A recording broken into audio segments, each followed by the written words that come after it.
Who can? It's the magic in the background. It was time to go live, and here we are, because some things just work whether or not we want them to. Some things don't work. I was having significant computer problems this morning. I blamed it on Windows 11 because they updated my computer to Windows 11 overnight, and then nothing worked this morning. And it turns out it was a failed cord, having nothing to do with the update. But I blamed Microsoft anyway. Hey, shout out to all the IT teams out there. They're the most thankless job. It's like electricity. You just expect the lights to turn on, and when the bulb's out, you're like, gosh, what's going on here? This is terrible, And I'm in my Bill Murray Caddyshack era. I got this incredible gift card to Holderness and Bourne when I played at the Penny Mac Stan Curlin Memorial. So their original CEO, he passed about 4.5 years ago of glioblastoma, which is brain cancer, and they do a big fundraiser. It's a pretty amazing event, and they give away these cool gift cards. And hey, monkeys, I've got all my monkeys here. You guys want to come get on camera real quick? Of course, my little red dragon wants to hop on. This is Serafina. This is Luca. Come here, you're fine. And this is Arya. So I love the monkeys. Hi, monkeys. Hi. So we're 10, 8, and 6. You're 12. And then Kayla's 12, but she's basically a preteen, so she's in the other room doing her own thing. I totally get this morning at 4:45 a.m. my daughter and my husband drove off to drive her back across the country to start her senior year of college. So I'm at the end of summer. You're still midsummer over there. We got. I think the 18th of August is first day of school. So, yeah, we're about 3 weeks out, maybe 4. You're still midsummer. It's good. Today we have every week we think about what we're going to talk about, and we miss Courtney this week as she is on vacation with her monkey, and down hiking mountains in Peru, and BV had another engagement. And so he wasn't able to join us today. So it is KP and I holding the fort down. But it's been the pictures of Courtney and her son at Machu Picchu. That's pretty epic. It was epic. Bucket list for sure. Speaking of buckets. 2 epic things. I know. And Bob wants to know if this is in honor of the Happy Gilmore 2 premiere today. Oh yeah, totally. My boy JD's on there. John Daly. He's promoting his vodka. There we go. Yeah, I'm sure I'll probably never watch that movie. I gave up TV and movies a long time ago. I'm super boring. I make some exceptions every now and then, but Game of Thrones made an exception. Becoming Led Zeppelin, an unbelievable documentary on how my favorite band was made. I caught a late Saturday night flight from our president's cabinet in Tulum to the National Cap Market Secondary in New York. And, Saturday I was caught up, kind of a long flight. And so, but let's keep our audience engaged. What's going on in the worlds today?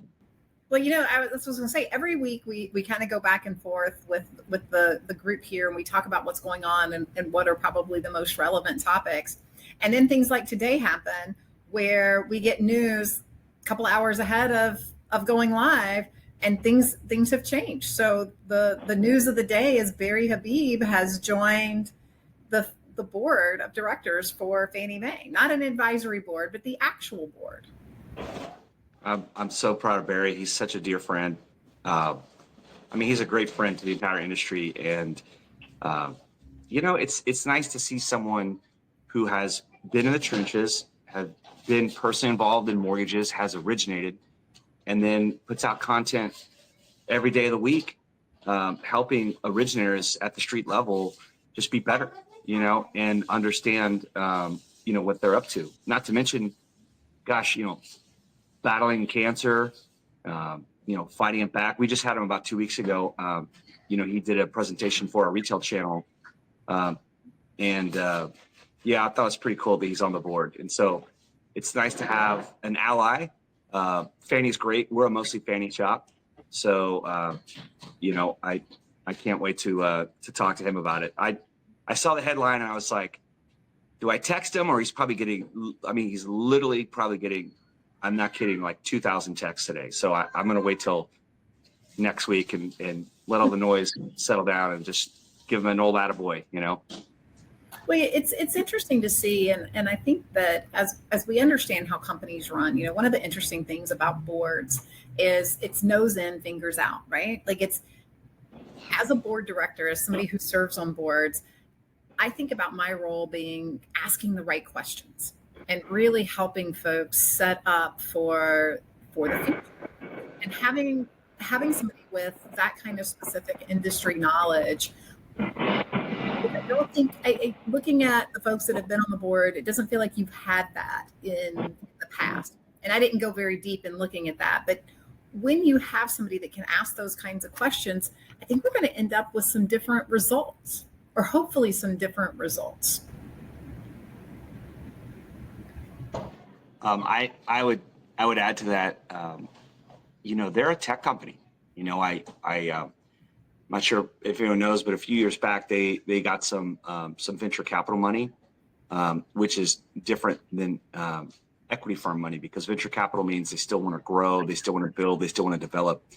And MBS Highway has added so many tools to their offering, and so he's a tech titan, he's a mortgage lending titan, he's a champion of the originators. And you know, it's crazy. Like, we have these reports that our director of performance marketing, Robin Clayton, who's hosting a LinkedIn session at the top of the hour, which I'll be on from 11 to 12 Pacific. So if you've got some time, go log in. She puts out these stats that shows the engagement of our originators and all the platforms we offer and what they use. It's 100% usage amongst our originators for MBS Highway. It's the only one. I mean, it's incredible. And I was blessed enough to be a referral for, before that venture capital firm put money into MBS Highway, they called me and they said, you know, what do you think about this? And so a lot of times in tech, you have money that circles, but they don't really know our business. They see a business that's profitable, they want to know it has legs for their investment. And so kind of one of the things that they were really harping on is like, okay, if Barry's not here, how's this thing going to run? And I got to tell you, I mean, I think everyone's noticed he's not on every video. And Dan is his own man and does a great job and has his own spin and way he communicates. And the whole team there, with Jake and Diana, Megan, and now Tori, they do a great job of giving us information on a daily basis that's digestible and usable to speak to our clients. Because at the end of the day, it's like, if you're a client and you don't speak to an originator that's educated, you're reading the press and you're seeing, homes. First of all, if you watch CNBC and you watch, Diana Olick, I mean, like, if you ever watch her, you would never have bought a house. Like, you would never buy a house, right? I mean, everything is negative. I mean, even when like things are ripping and it's amazing. In the last 5 years, homeowners have gained on average $143,000 in wealth just by being a homeowner. And so to be able to look at the data and say, okay, yeah, existing home sales was a miss in the month of June. New home sales was up, but we're at pre-pandemic level for sales, which is exactly what the Fed want. And then you may say, I saw this whole thing going around like, if you told people to date the rate, you were a liar. That's not true. There's been so many refinances. I mean, we're on pace to have $400 billion of refinances this year.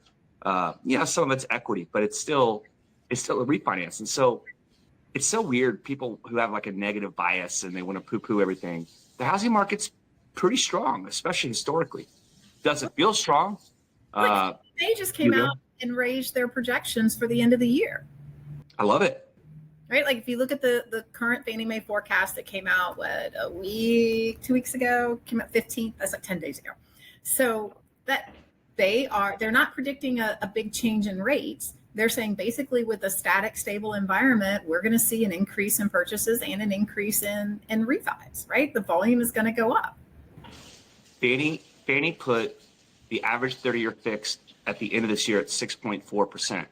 And that's meaningful because that's the number I've been using. When we touch down around 6.4%, there's a flood of refinance activity.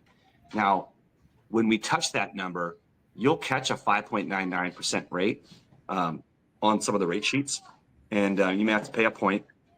But if you think about 2.5 years, starting in June of 22, purchases didn't stop, and we still had tons of purchase money, even though rates were, going higher in the back half of 22 and stayed pretty elevated in 23. All those borrowers are eligible for a refinance. You've got bigger loans now with more equity. And so it used to be the rule of thumb was like, if you could save 1% on your mortgage rate, do it. But it's less than that now because the loan amounts are bigger and the monthly payment, benefit is a serious net tangible benefit for people, especially as the economy is kind of slowing and labor's kind of weakening or softening, yet both stable. It's a refinance opportunity.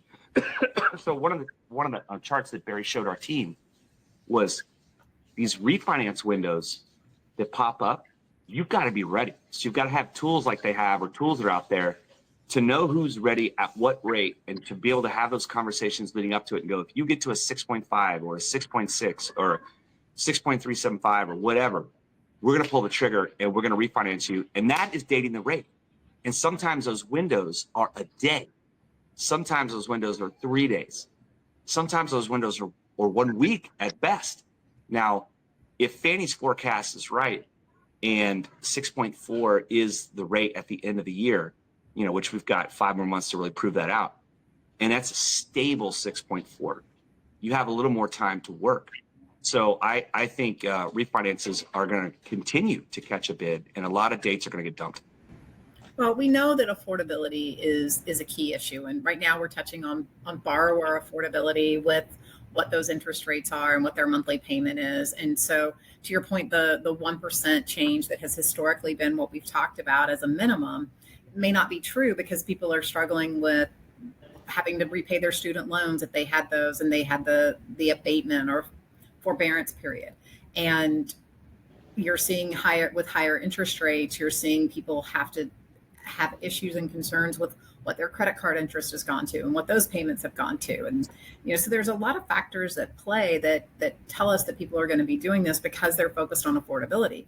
As lenders, not only are we focused on the borrower affordability, but we're focused on the affordability of actually originating the loans. How do we make that more accessible to folks as they move through? And one of the topics that has been given a lot of press lately is the cost of credit reports, particularly around the cost of FICO and adding the Vantage score. So as you think about the whole scheme of things, KP, how do you feel like that's going to impact the overall cost to get a mortgage or the cost to produce a loan? Well, you brought up a good point with credit cards, which is directly impacted by Fed rate cuts. So, a quarter cut could easily be done right now with the 2-year Treasury yield under 4% and the Fed funds rate between 4.25 and 4.50. So in essence, 4.375. So you bring that down to 4 1/8. The 2-year Treasury is saying there's clear room for a 25 basis point cut. And the Fed has said they would be cutting again already had not for tariff uncertainty. And so we got to see the data. Now they're looking forward to future, inflation that, may or may not be impactful. And instead of being data dependent and looking in the past like they always have been, which is why, look, lower rates are the driver of home affordability. And that's why, Trump, when he walk around his white hard hat in the Fed building, when they're building a basement in the swamp, literally building a basement, lower floors in the swamp of DC, the irony there is unbelievable. He pulls out his piece of paper and he's like, cut the rates, that was the meme that I posted on one of Greg Scher's posts, and he reposted it to his own post. I thought it was pretty funny. I haven't seen it, but yeah. Did you see the clip of them two walking in the building? I did. Yeah. He's like, because like the press was like they spent 2.5 billion, then it was 2.7 billion. Then the Trump on camera in front of all the reporters pulls out a piece of paper and goes, well, I'm showing it's 3.1 billion. And Fed Chair Powell goes, oh, no, that's incorrect. He goes, no, it's right here. He goes, and then so like he's reading this letter on camera, in front of the press. I mean, that's so Trump, just putting someone on blast, having it all planned out ahead of time to make Chair Powell look stupid as possible to put even more public pressure on him to cut the rates. And the meme was that when you looked at the piece of paper, it said, cut the interest rates. That was the meme. It was basically, not. So, I mean, yeah, home affordability. Here's the problem that, with rates coming down, boomers with wealth, they're going to benefit as well. And so will they continue to crowd out first-time home buyers? And because they've got a ton of money, they can afford the down payments, they can be a cash offer. Cash offers ticked up from 28 to 29%, which is sometimes a sign of a bottom in pricing when you see more cash buyers come in, although it's not like a huge percentage, just 0.1%. But it's kind of a sign of a bottom. And my fear is that, when rates continue their downward trend as they have been, although, not in a straight line down, that the wealth comes in and takes advantage of cheaper money and crowds out the first-time home buyers who really need it. So it's a tough market. That's why I always say the middle class, gets drowned out. A lot like some of the Western European civilizations, like Germany and Switzerland, where the homeownership rates for the middle class is, significantly low. There's just not enough product over there, and you've got really established multi-generational wealth. It's kind of happening here. It's slowly happening here. But, the good news for people is they can move out of town and still can mostly work anywhere and find a cheaper house, get in that starter home. And that's how originators and realtors have to kind of pivot and work together and try and help someone get into a house. I'm 3 miles from the beach. I'm not buying on the beach. Can't do it. I'm locked in here. So I'm stuck, and we're not middle class. So I would say, you're going to continue to see some crowding out as time goes on. And that's just a battle we all have to kind of fight through. I think that as we think about how the markets are shifting and changing, you've always hear as an originator, and even as an originator myself, for most of my career, each market is unique. And, in Austin, we're seeing some downward trends in terms of home values, median home prices, days on market are ticking up. And, home builders. Austin's tough. Austin is really one of the most tough. It's one of the toughest markets out there right now. You're in the thick of one of I think it's the top market for depressed pricing. So, kudos to you and your team for navigating through all that. Well, and I would say kudos to the team, because I look at the production of each of our originators and the volume that they produce. They're well above average in the marketplace, and not because they're throwing everything on the port at a reduced rate, right? They're using secondary market products like everybody else. But I think that the market and what you have to do as an originator right now to respond is very market specific, in a way that it really hasn't been over my entire career. There were a lot of generalities, and there were a few markets that stuck out, and there's still going to be a few markets that stick out here, but you're having to think about what's going on in your particular market, and how you respond and react to that is really going to matter. Housing affordability is one, right? Look at your individual market and see what the area median income is. And then how affordable is that for the average home? And that looks different in different markets. Housing inventory looks very different in different markets today. And new start construction also looks different. Home builders are starting to cut prices, offer bigger incentives. They have, some tools at their disposal. And the question I have is, are we going to start to see less product on the market? Are we going to start to see fewer housing starts? And how is that going to impact what we have from an affordability standpoint? Well, I think you're right. That's why it's so important to use products that, give you data that's market specific, to triangulate the conversations, to set people up, whether it's a purchase or a refinance.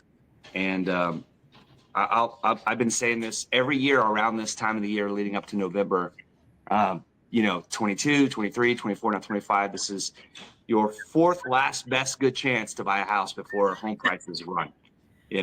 Literally, I was saying in 22, this is your last good chance to buy a house. And then I said it again in 23. And, it is seasonally slow. And if now's the time where it makes sense and you can pull the trigger, your lease is coming due, it's a great time to buy. I mean, this is a great time to fetch a good price and date the rate. And I completely agree with you that now is a good time to buy, provided you're in the market to be a homeowner, right? All those other things aside, if your only consideration is trying to time the market, you can't time the market. I bought a house at the height, but right before the financial crisis was when we ended up buying and closing. And then ultimately, the benefit that I got from living there, the ability to refinance at a later period of time to a lower interest rate, and then living there for not a year, we were able to make money on that house, even buying at the height of the market. And so timing the market is less important. Yeah, somebody's going to get in and get that IPO. They're going to get the lowest price on the market, and then they're going to hit it just at the time to get the biggest expansion. Great. That's going to happen for some folks. But generally speaking, for housing, buying at any point and holding and living there and getting the benefit from a tax standpoint, from just an ownership and wealth in the community is going to be better. I would agree with you. Go buy. Well, the best time to plant a tree was 30 years ago. And real estate is, especially for first-time home buyers, is a 7 to 10 year proposition, and getting longer because some people anchored in really low rates during COVID in 20 and 21, and they're just sticking in their houses for a long time. So, timing the market is a fool's errand. I know because I try and time it every day, trading stocks, right, and doing options, and it's basically gambling, and it's how I gamble. I'm not a big gambler on sports, but then I bet on stocks and options. So housing's not that, right? Housing is where you're going to put a roof over your head, where you're going to anchor down, you're going to live for a while. And in gaining equity, I mean, what would you do if you gained $143,000 on average? I mean, it's more than half is gaining more than that in 5 years. And so are you going to continue to rent and make a landlord rich? And so, all these conversations, there's so many tools to kind of help show data and align yourself with a good local real estate agent to have these conversations. And, in essence, make sure that, you give the best advice.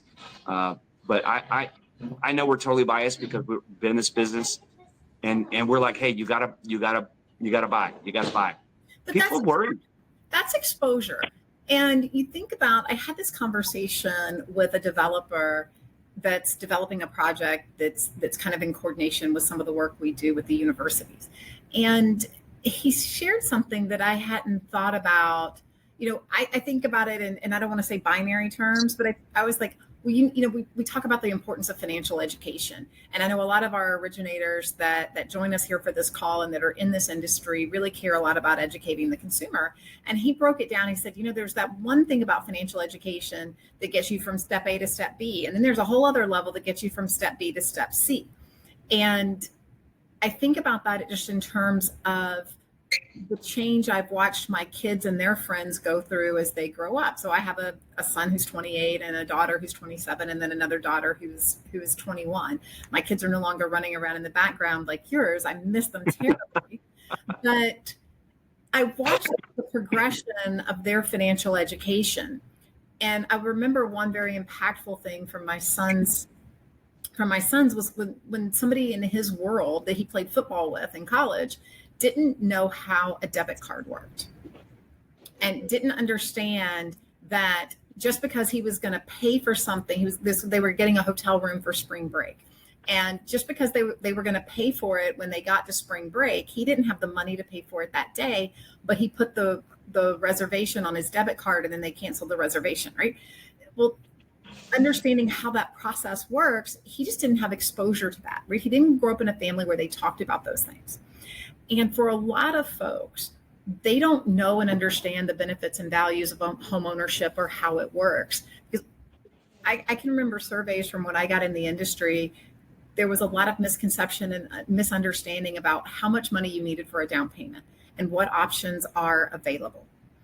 And even to today, that is still one of the biggest misconceptions by consumers is how much they need for a down payment. We can never underestimate the value the education that we provide. And it's something that we can kind of take for granted. I think about my daughter and the exposure that my youngest, the exposure that she had to the credit union this summer, and understanding what the differences are in different financial services products and how they can impact people's lives.